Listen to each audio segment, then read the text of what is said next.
नारायण नारायण नारायण श्रीमन नारायण नारायण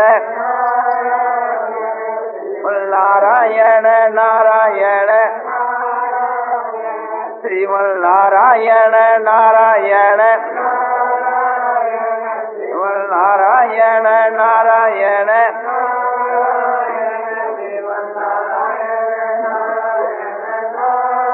आनंदमय आनंदमय आनंदमय आनंदमय पूर्णानंद पूर्णानंद अपारानंद शांतानंद घनानंद अचलानंद ध्रुवानंद नित्यानंद बोधस्वरूपानंद ज्ञानस्वरूपानंद आनंदी आनंद आनंदी आनंद आनंदी आनंद शांति शांति शांति। ऐसे समझना चाहिए मानो हम सब लोग ज्ञान सागर के अंदर डूबे हुए हैं। हमारे नीचे ऊपर बाहर भीतर बस ज्ञान ज्ञान, और ज्ञान वो आनंद है, इसलिए एक आनंद के सागर के अंदर डूबे हुए हैं। अरे वो आनंद वो प्रेम है, तो प्रेम के सागर में डूबे हुए। बस एक आनंद है जो उसके बाद दूसरी वस्तु है ही नहीं। वही आनंद है, वही अमृत है, वही प्रेम है।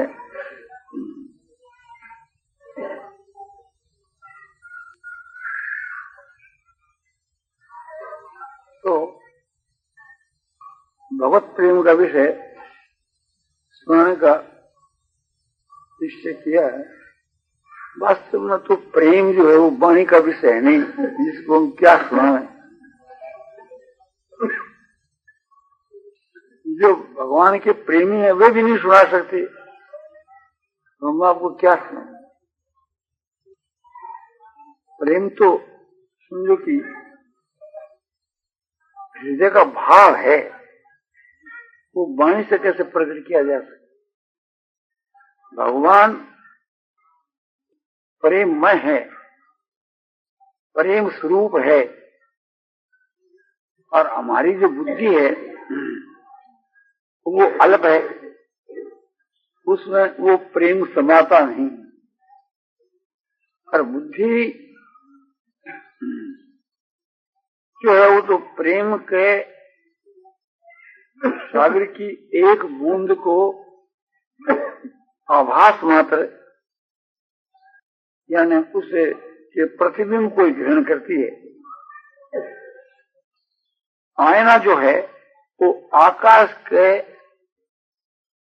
एक अंश के प्रतिबिंब को ग्रहण करता है, सारा आकाश उसको नहीं समाता।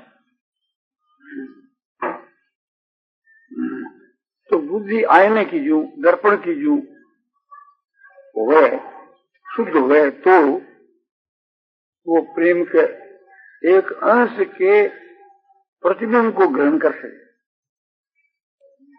शुद्ध हुए, स्थिर हुए।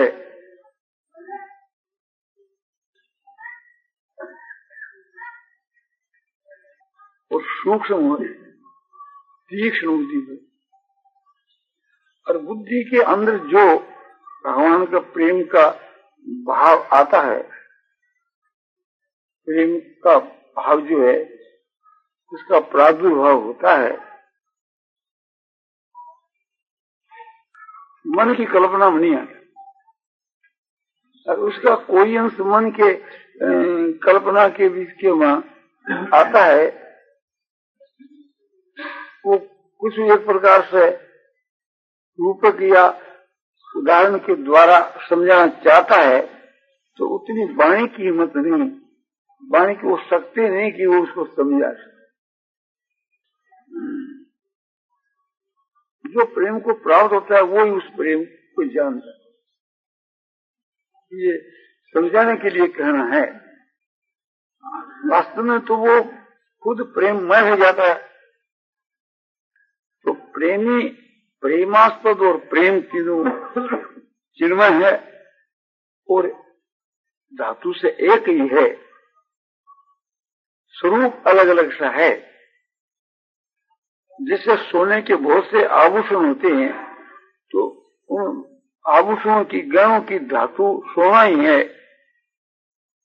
स्वर्ण उसकी धातु है, किंतु गहने का नाम रूप अलग अलग होता है। ये कंठी है, ये कड़ा है, ये अमुक आभूषण है, वो गालने से सब एक ही हो जाता है। तो जब प्रेम के बीच के वहां सब बह जाते हैं, सोना गलगल के द्रव्य भाव को प्राप्त हो जाता है, तो एक ही बन जाता है। तो इस प्रकार से थी, ऐसा वो अलौकिक प्रेम रस है। तो उस प्रेम रस का स्वरूप वर्णन करना कठिन।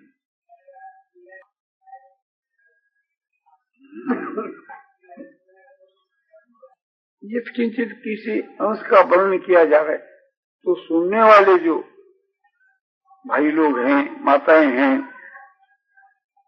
उनके कानों में सारी बातें एक बार से सुनने में नहीं आती, क्योंकि उनका मन चंचल होने से कहीं दूर चला जाता है, तो उतना हिंसा छूट जाए। और सुना हुआ भी याद नहीं रहता, क्योंकि प्रेमरस जो उसको एक रूप से समझ में आवे तो वो मन से पकड़ा जाए। और जितना एक प्रकार से मन पकड़ता है उतना बुद्धि में उसका धारण हुआ तो बड़ा पार। तो हम लोगों को एकाग्र चित्त होकर के सुनना चाहिए। प्रेम की प्राप्ति का उपाय है मन से प्रेमास्पद जो भगवान, प्रेम स्वरूप जो भगवान, उसके स्वरूप का मनन, उसके नाम का मनन, उनके गुणों का मनन, प्रभाव का मनन, उसकी लीला का मनन करने से उसका प्रेम का तत्व रहस्य समझना। तो मनन करना या उसके नाम रूप गुण प्रभावों का एक गायन करना, इससे प्रेम बढ़ता है। और प्रेमी भक्तों का संग करना, इससे भी प्रेम बढ़ता है। और प्रेम विषय एक शास्त्रों का पढ़ना और इस विषय की तीव्र इच्छा होना कि प्रेम कैसे हो भगवान, और सारी इच्छाओं का त्याग करना, सारी इच्छाओं से रहित होकर के केवल भगवान के प्रेम होने की इच्छा होना और विश्वास होना कि भगवान है और मिले हैं और मिलते हैं और मुझको भी मिलेंगे, ऐसा विश्वास होने पर ही भगवान के मिलने की तीव्र इच्छा होती है। वो तीव्र इच्छा ही भगवान को मिलाने वाली है।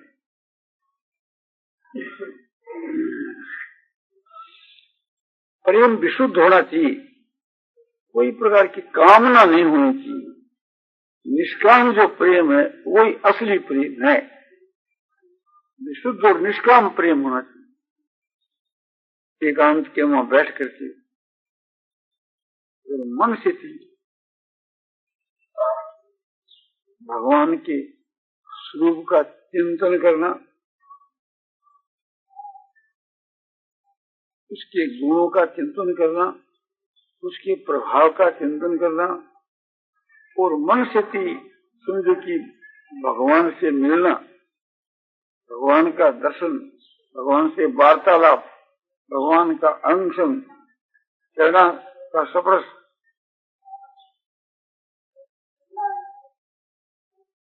तो भगवान का जो दर्शन, भाषण, स्पर्श, वार्तालाप, चिंतन सब एकदम अमृतमय है, प्रेममय है, रसमय है। प्रेम ही रस है, रस ही प्रेम। उसका आस्वादन करना, जिसे कोई वस्तु का हम सेवन करें, कोई वस्तु का भोजन करें तो उसका स्वाद लें।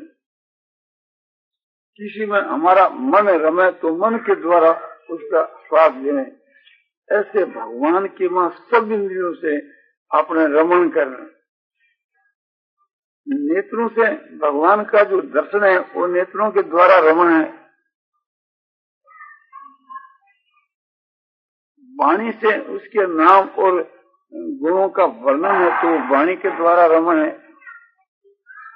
कानों से भगवान की बातों जो सुनना है वो कानों से भगवान में रमण है। हाथ से भगवान को जो स्पर्श करना है वो हाथ से भगवान का रमण है। नासिका से भगवान में जो सुगंध लेना है वो नासिका से भगवान में रमण है।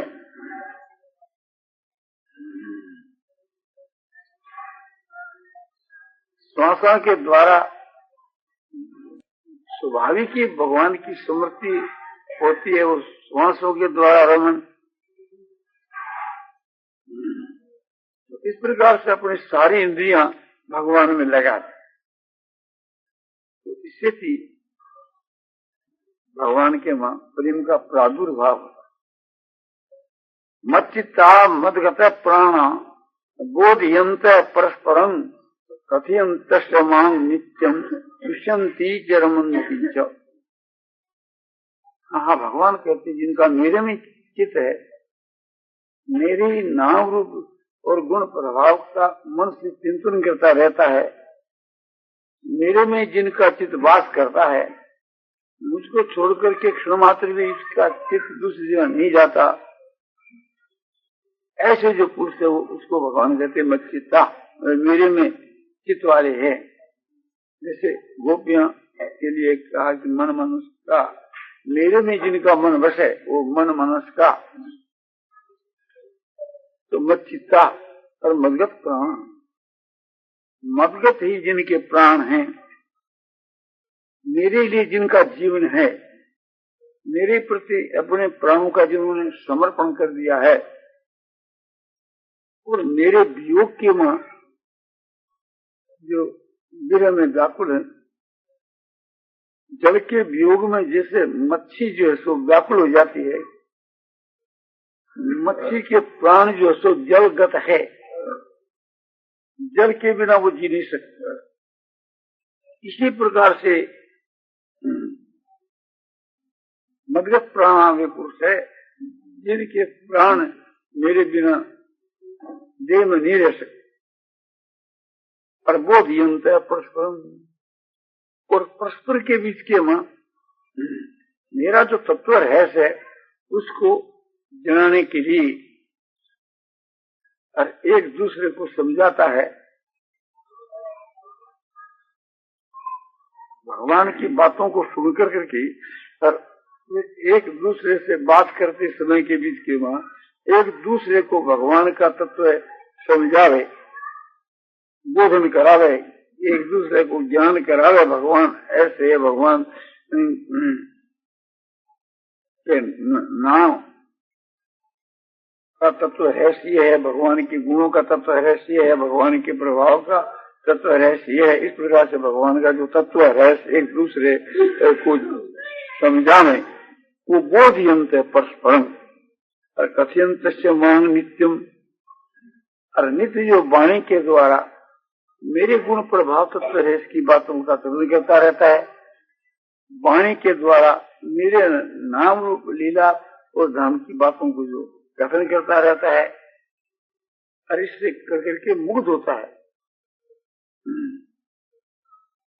संतोष लाभ करता है, और इस प्रकार से नित्य मेरे में रमण करता है। तुषंती रमंती, रमन करना जिसे बतलाया, मन और इंद्रियों के द्वारा भगवान के स्वरूप का संयोग, भगवान के विग्रह के साथ में संबंध, दर्शन भाषण स्पर्श वार्तालाप चिंतन, इस प्रकार से जो रमण करे इंद्रिया मन बुद्धि, और उस रमण से होने वाला जो आस्वादन, जो स्वाद, जो सुख आनंद, उसको तुषंती, इस प्रकार के करने से उसमें उत्पन्न होता है प्रेम, और उस प्रेम से शेर होता है भगवान का भजन।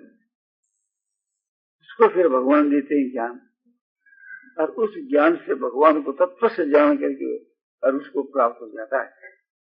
येषां सतत युक्तानां भजतां प्रीति पूर्वकम ददामि बुद्धि योगम तं येन माम उपयांति। पूर्व में जो बतलाए श्लोक के भावों के अनुसार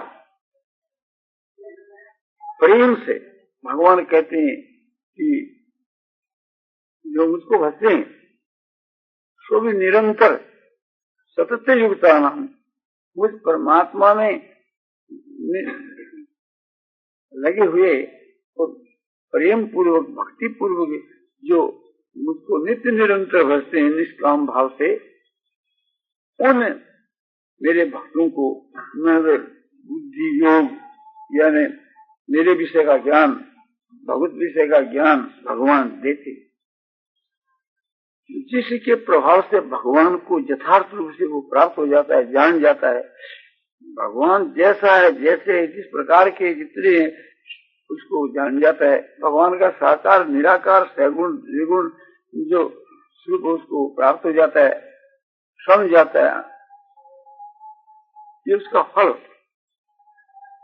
जब भगवान प्राप्त हो जाते हैं उस वक्त के वहां ऐसा एकदम मुग्ध हो जाता है, उसको अपने आप का होश नहीं रहता, केवल भगवान का ही ज्ञान रहता है। और भगवान के दर्शन होने के साथ ही एकटक भगवान को देखता रहता है, पलक भी नहीं मार सकता, उसकी शक्ति ने वहां से दृष्टि वो हटा ले। भगवान जब सायंकाल के वक्त के मां बालक अवस्था के मां जब गौओं को चरा करके की बच्चों को चरा करके फिर घर पर आते थे तो अपने अपने द्वार के ऊपर खड़ी गोपियां उनकी प्रतीक्षा करती रहती थी और उनका दर्शन करके मंत्र मुग्ध की मां हो जाती थी। उनका कैसा स्वरूप जो हो, गोधूली दूषित हो और चाहे जो जैसा हो, है तो भगवान ना। शरीर के पसीना आ जाता और गर्द जो है रास्ते की धूल उड़कर उसमें जम जाती, तो एक प्रकार से वो भगवान का धूली से छिपा हुआ जो स्वरूप है वो भी उन्हें तो एक प्रकार से समझो कि एक अलौकिक रूप में से दिखा। जो मूड है उनके लिए भगवान अपना पर्दा डाल देते हैं, किंतु उन प्रेमी भक्तों के लिए नहीं। जब प्रेम भक्ति के में एकदम निमग्न हो जाता है तो उसके कैसे लक्षण होते हैं। सुंदर विलास जो कहते उसके वहां सुंदरदास जी ने एक कविया कहा है, बहुत ही एक रूप से प्रेम लक्षणा भक्ति का है।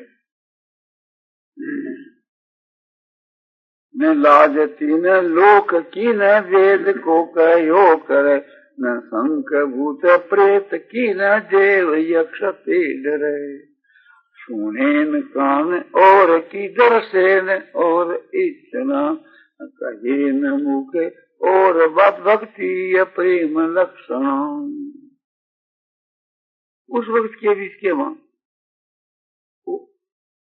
भक्त इतना उसमें मग्न हो जाता है कि तीनों लोगों के वहां किसी की भी उसको लाज नहीं आती, लाज का ज्ञान नहीं रहता है, ऐसा मुग्ध हो जाता है, अपने आप को भूल जाता है, संभाल नहीं सकता। तो अब लज्जा पूर्ण कर। और शास्त्र की जो मर्यादा है, वेद की जो मर्यादा है, उसका भी वो पालन नहीं कर सकता, क्योंकि वो प्रेम के बीच के वहां आपने मुग्ध हो जाता है, दोस्त हो जाता है, उसको अपने आप का शरीर का मर्यादा का और ये सब ज्ञान ही नहीं रहता। और शंख भूत प्रेत यक्ष राक्षस देवता आदि किससे वो भय नहीं करता। शंख भूत ये प्रेतों की एक जातियां हैं, वो किसी का भय नहीं करता।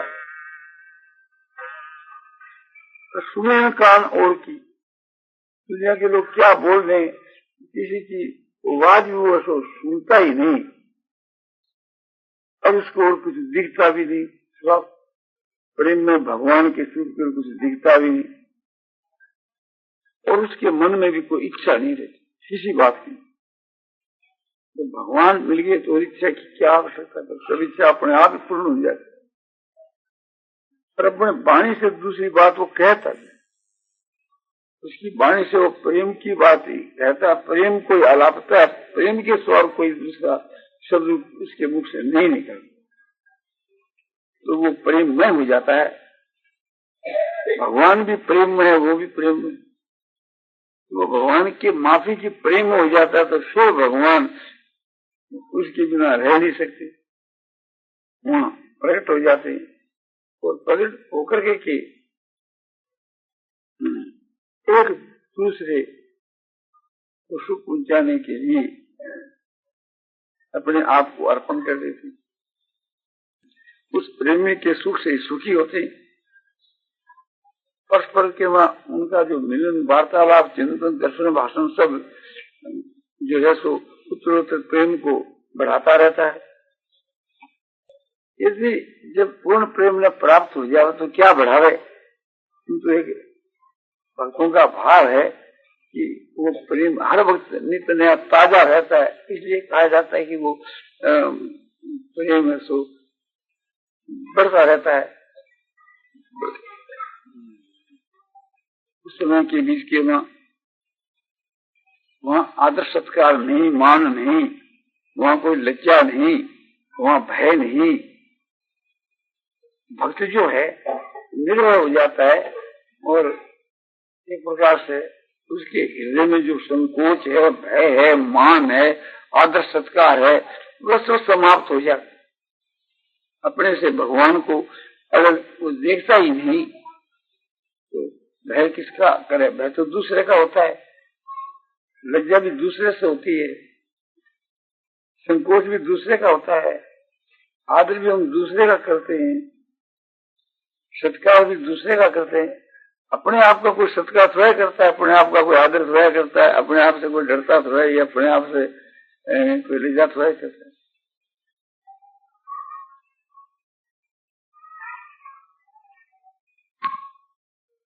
कभी हंसता है तो कभी रोता है, कभी मुग्ध हो जाता है, जो का क्यों बोलता है तो उसका कोई सिलसिलेदार नहीं। ये सब कब होते हैं कि जब भगवान दर्शन दे करके एक प्रकार से फिर छिप जाते हैं, तो विरह की बात होती है। भगवान के देह में वियोग के बीच के वहां उसको चैन नहीं पड़ती और फिर भगवान प्रकट हो जाते।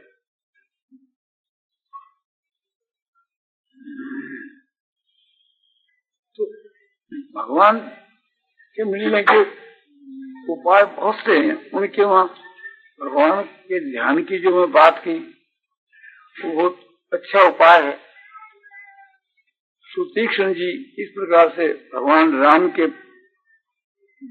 ध्यान में मस्त हो गए थे,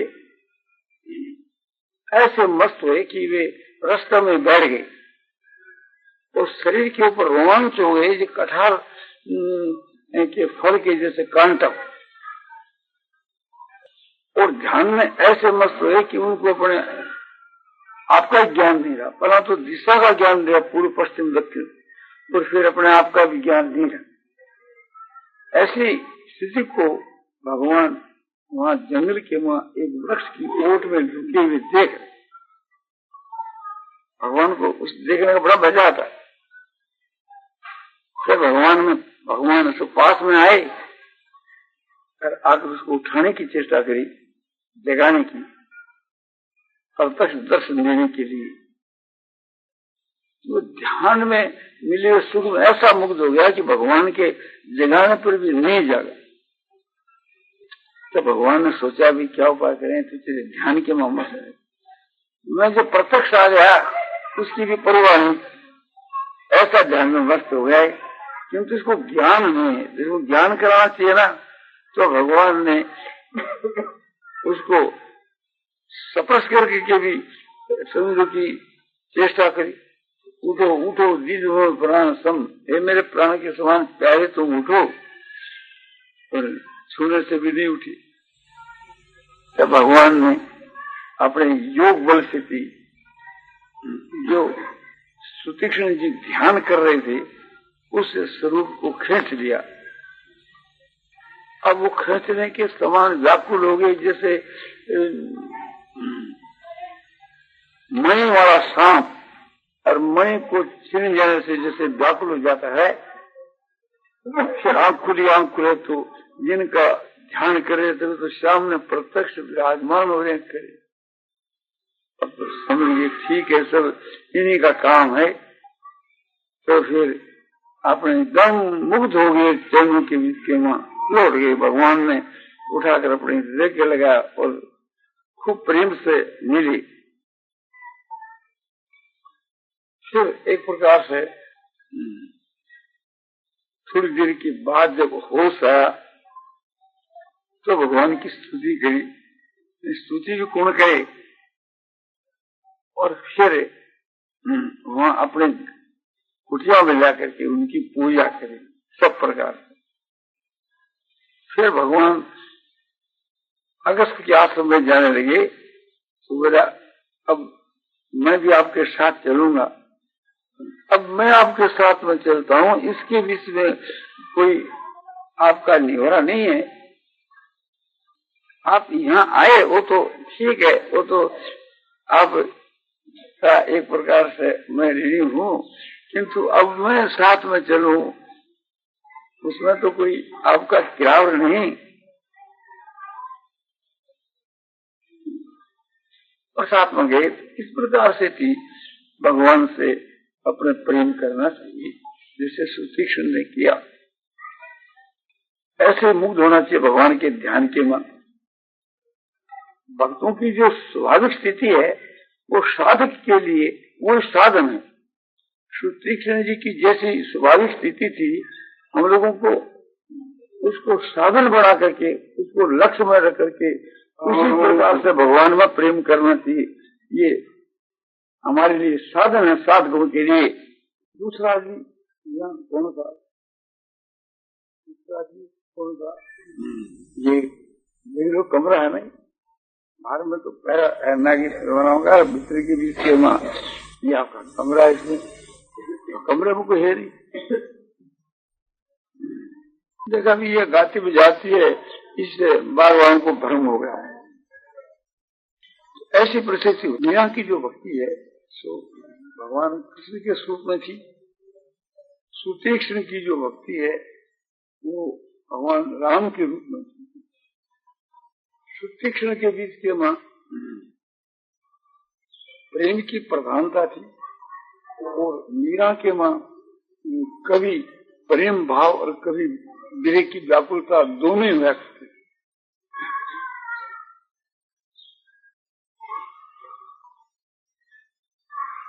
इसी तरह से रुक्मिणी जी जो है उनमें विरह की व्याकुलता की प्रधानता थी। नारद जी भगवान के गुण प्रभाव को कह गए, तब से तो भगवान के प्रेम के मां वो मग्न रहा करती थी। अपने मन के मां निश्चय कर लिया था कि भगवान ही हमारे पति हैं। और नारद जी के हाथ संदेशा भी दे दिया और भगवान के आने में कुछ विलम्ब हो गया। इधर में शिशुपाल से सो गया जाने के लिए, तब तो देवी के स्थान में देवी की पूजा करने के वास्ते गई और देवी से यही प्रार्थना की, भगवती देवी मेरे तो प्रभु जो सो भगवान श्री कृष्ण है, उन्हीं के साथ के मैं तो विवाह करना चाहती हूँ। मैं अपने प्राणों का त्याग कर दूंगी, किंतु मैं शिशुपाल के साथ में विवाह नहीं करूंगी। उसका भाई जो रुक्मैया है वो एक प्रकार से शिशुपाल को बुला लिया था, उसका भाई और पिता, और वो सब एक प्रकार से समझो कि बड़ी भारी सेना और अपने एक बरात लेकर के आ गए। अब वो विलाप करते हैं भगवान के लिए, भगवान से विलाप करती है कि प्रभु मैंने ऐसा कौन सा पाप किया कि जो आप आने में विलम्ब कर रहे हो, और मुझको ये लेने के वास्ते दूसरा ही आ गया, जाने के वास्ते दूसरा ही आ गया। तो मैं तो अपने आप को आपके अर्पण कर चुकी, मैं तो किसी भी हालत में उसके साथ में नहीं आऊंगी, और मेरा भाई जबरदस्ती उसके साथ में मेरा विवाह करना चाहता है। ऐसी परिस्थिति के वहां स्व आपकी और कोई भी मेरा आधार नहीं है। तो भगवान से अपने करुणा भाव से विलाप करती है। उसी वक्त भगवान समझ लो कि रथ पर सवार होकर के वहां आ पहुंचे और उसको अपने रथ में बैठा करके ले जा रहे हैं, और घोषणा कर दी कि तो मैं ले जा रहा हूँ, और भगवान ले गए। तब एक प्रकार से सन्नाटा मास गया शिशुपाल के भोज के बीच के वहां, बरात के बीच के वहां, और सब बसों टूट पड़े भगवान श्री कृष्ण जी के ऊपर। बड़ा भारी युद्ध हुआ, आखिर के वहां सब परास्त हो गए, सब हार गए, और भगवान की विजय हो गई। तो भगवान उसके भाई रुक्मिणी को बांध करके ले गए, क्योंकि वो शिशुपाल के पक्ष में था। रुक्मिणी जी ने कहा महाराज क्या कृपा करके मेरे भाई को तो छोड़ दो, तो उनके अनुरोध से उसको छोड़ दिया, और भगवान अपने द्वारका में लाकर उनके साथ में विधि के सहित विवाह किया। भगवान कभी मजा भी करने लग जाते थे। एक दिन कहने लगे कि रुक्मिणी, शिशुपाल एक बड़ा भारी राजा था, इतने बड़े राजा को छोड़ करके मैं एक साधारण उसके साथ में तुमने क्यों ऐसा विवाह किया? तो अपने जो गुण है उनको अवगुणों के रूप में बदल करके कहने लगे मेरे में ये अवगुण है, ये अवगुण है, ये अवगुण है। तो सुन करके और वो एकदम इतनी व्याकुल हो गई कि एकदम बेहोश होकर मूर्छित होकर के अपने गिर पड़ी। तब भगवान ने वहाँ चतुर्भुज रूप धारण करके उसको चारों हाथों से उठाकर हृदय के लगाया और कहा कि एक प्रकार से मैं तो तुम्हारी परीक्षा लेता था कि जैसे मैंने इस मामले से कैसी तुम्हारी दशा होगा। तो इस प्रकार से भगवान परीक्षा लिया करते थे।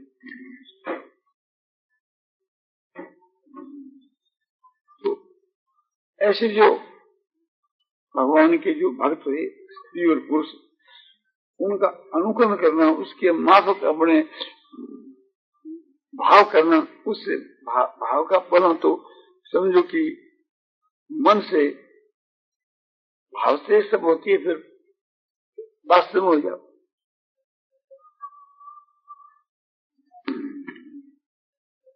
इसी प्रकार से भगवान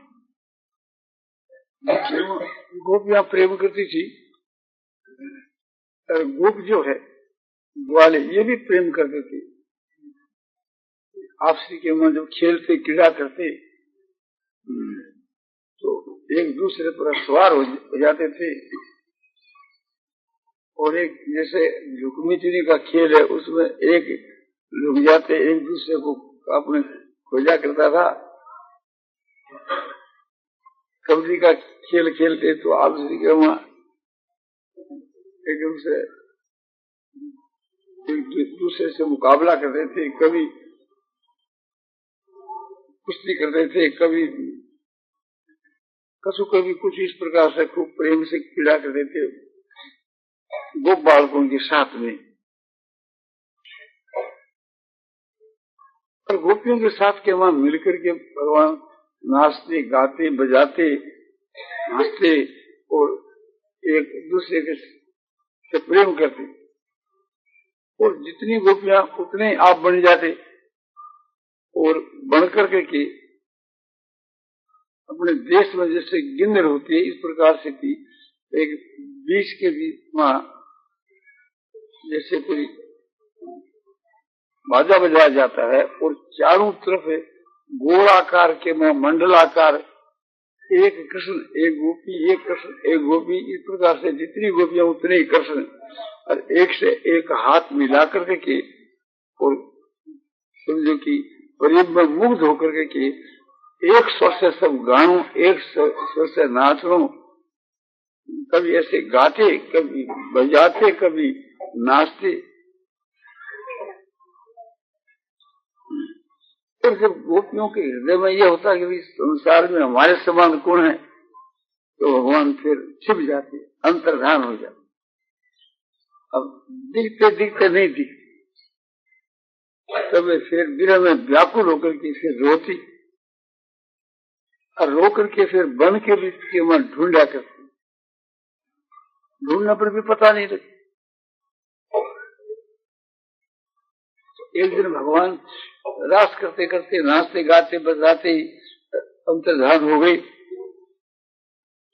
तो प्रधान गोपी जो राधिका, वो भी नहीं, भगवान भी नहीं, और सब है, एक दूसरे से पूछे बोले कि पता नहीं,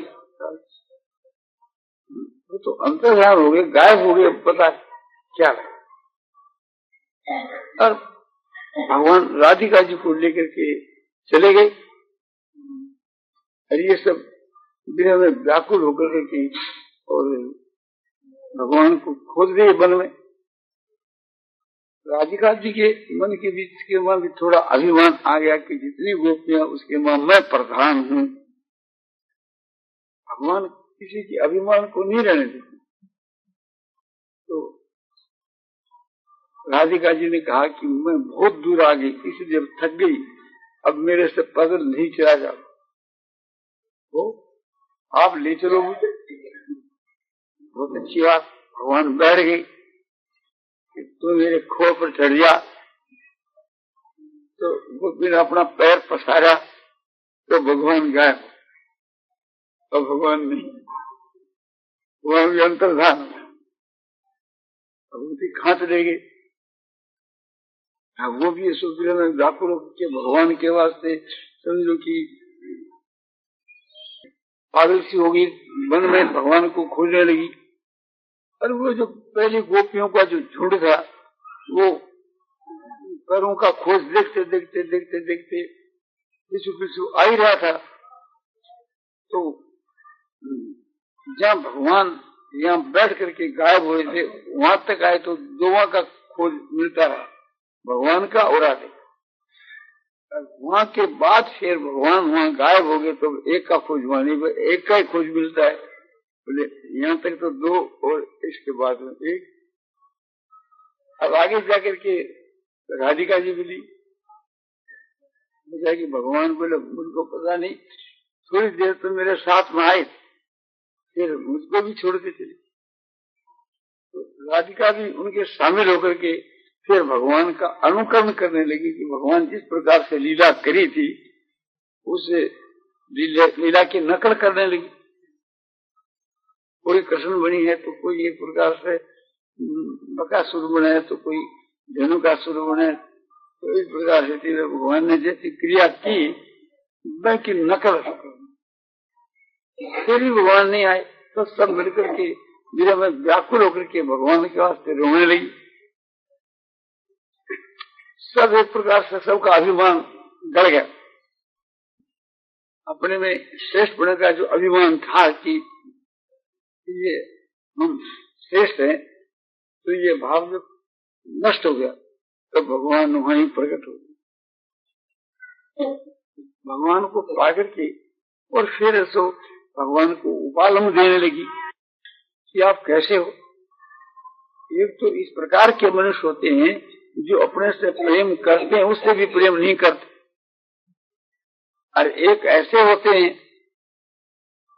कि नहीं जो प्रेम करते उससे भी करते, और एक ऐसे होते हैं कि प्रेम करने वालों के साथ ही प्रेम करते हैं, दूसरे से नहीं करते। तो इन तीनों में से आप कौन हो? भगवान ने कहा कि मैं तो इन तीनों से अलग चौथा ही हूं। प्रेम करने वालों से जो प्रेम करते हैं वे तो मित्र हैं परस्पर के, और प्रेम नहीं करने वालों से भी जो प्रेम करते हैं, ऐसे समझो कि सूर्य पुरुष भगवान के जो उच्च कोटि के वे भक्त है, दूसरों के ऊपर दया करके उनके हित के लिए, जैसे भगवान एक प्रकार से सबके सुहृद हैं, ऐसे वे सबके सुहृद हैं। तो और दूसरा आदमी प्रेम करना चाहता है, वे प्रेम नहीं करते। तो जैसे जो राजा महाराज बड़े आदमी है, उनकी बहुत आदमी को शांत करते करते पूछे लगते हैं कि दुर्गा नहीं है तो करते। और एक जो व्रत पुरुष होते हैं वे भी ऐसा नहीं करते। किंतु तुम ऐसा नहीं समझो कि तुम तो हमारे से प्रेम करती और मैं नहीं करता। मैं जो वियोग देता हूं, तुमको तरसाता हूं, उसका कारण यह है प्रेम बढ़ाने की, विरह की व्याकुलता के बीच के मन भगवान के स्वरूप की जो समृद्धि होती है वो संजोग में नहीं होती। संजोग में तो भगवान पास में मिल ही लिए, उसका फिर ध्यान क्यों होगा, समृद्धि क्यों होगी। तो समृद्धि तो वियोग में ही हो। तो समृद्धि विषय का जो आनंद है वो वियोग में मिलता है। और वहां एक प्रसन्न जो पैदा होती है भगवान के मिलने की, जो एक तीव्र इच्छा होती है वो वियोग में होती है। तो विरह की व्याकुलता भी कोई कम दर्जे की चीज नहीं, जिसका फल भगवान की प्राप्ति। इसलिए हम लोगों के हृदय के मां विरह की व्याकुलता सब बढ़ानी चाहिए और मन से भगवान का संयोग करके भगवान के मानसिक मिलन का आनंद लेना चाहिए। भगवान का ध्यान किया, भगवान आगे, फिर भगवान की बड़े प्रेम से और दिव्य पदार्थों से भगवान की पूजा की, बढ़िया से बढ़िया पदार्थों से। जो कहावत है कि मन के लाडू फीके क्यों,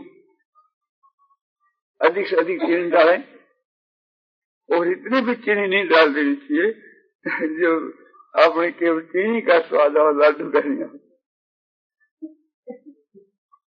बढ़िया से बढ़िया से बढ़ाना।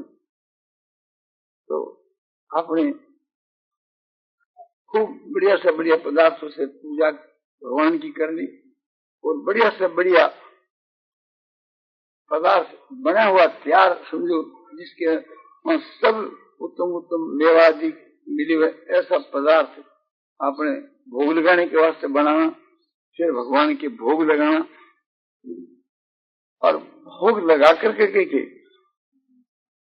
फिर भगवान की आरती करनी, आरती उतार करके फिर भगवान की स्तुति करनी और भगवान के मिलने के लिए, दर्शन होने के लिए, उनमें श्रद्धा और प्रेम पूर्ण होने के लिए प्रार्थना करनी।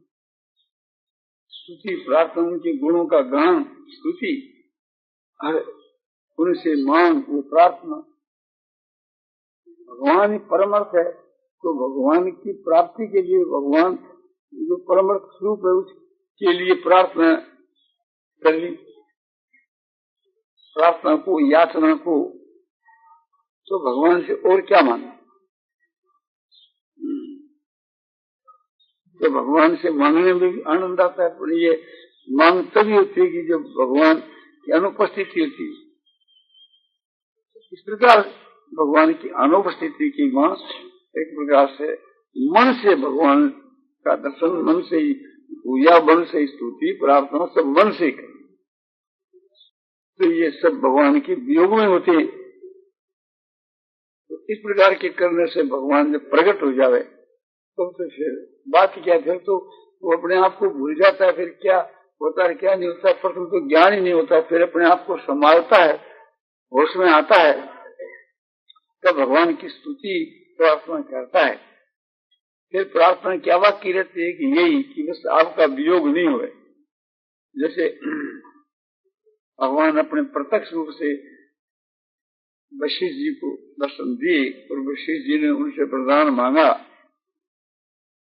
नाथ एक बर मांगू मोहि कृपा करी देव।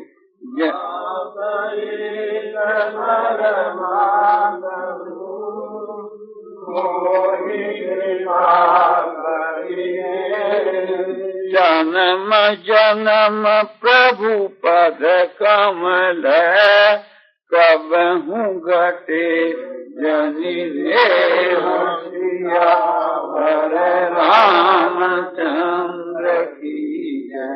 हे नाथ, मैं आपसे एक ही वरदान मांगता हूँ, आप कृपा करके मुझको दो।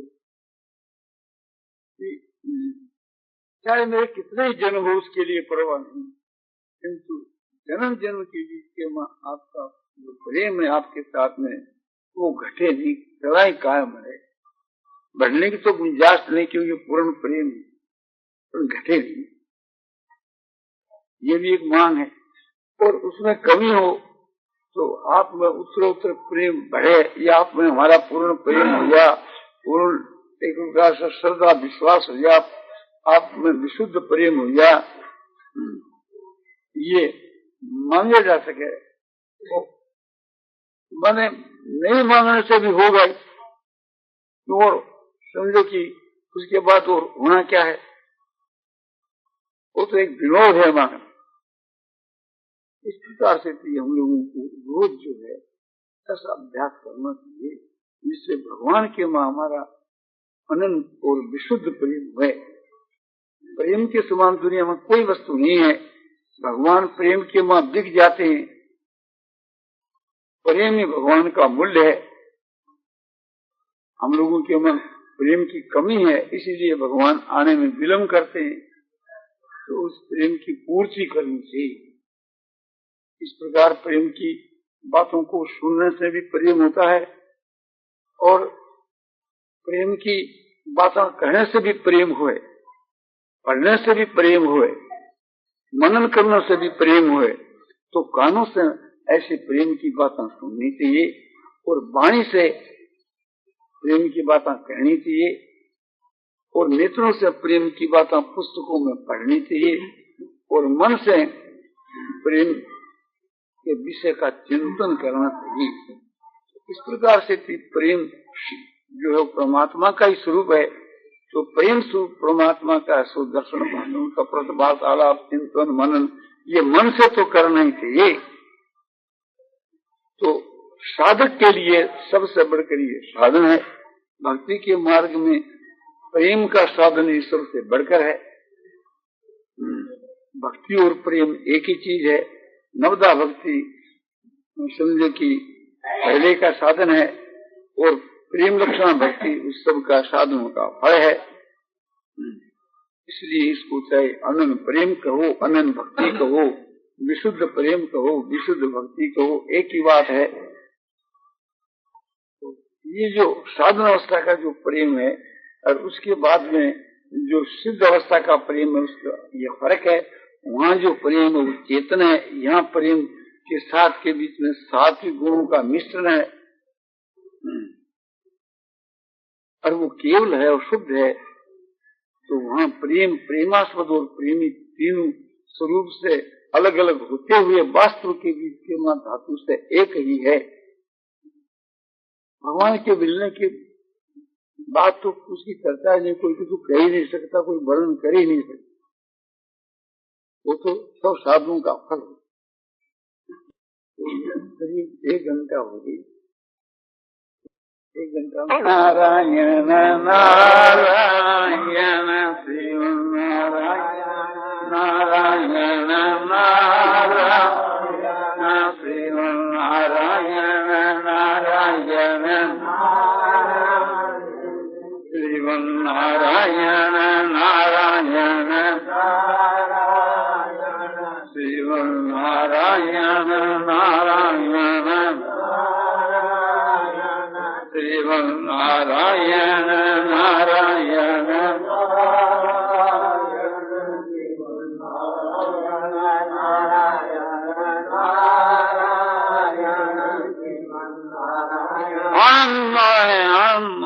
पूर्णं पारं शांतं घनानं अचलानं ध्रुवानं नित्यानं बोधस्वरूपानं ज्ञानस्वरूपानं आनंदीयानं आनंदीयानं शांति शांति शांति।